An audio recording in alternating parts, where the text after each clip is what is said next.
شما وقتی میرید بیمارستان ملاقات یه نفر گل میخرید براش میبرید، درسته؟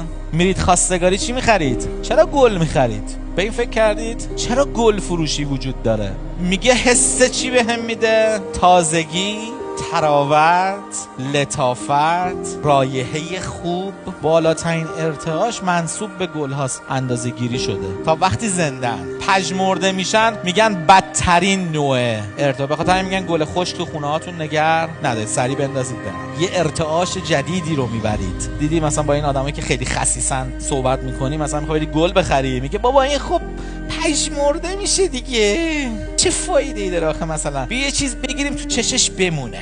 گله همون لحظه تاثیرش رو تو طرف میذاره، همون لحظه حال طرف خوب میکنه. پس چیزی به اسم ارتعاش و فرکانس حقیقت داره. هر انسانی یه ارتعاشی داره، هر انسانی یه انرژی داره. به واسطه زخم‌هایی که خوردید، به واسطه زندگی که شما داشتید تو گذشته‌تون، به واسطه افکاری که شما داشتید، یه انرژی هم دارید از خودتون ساطع میکنید.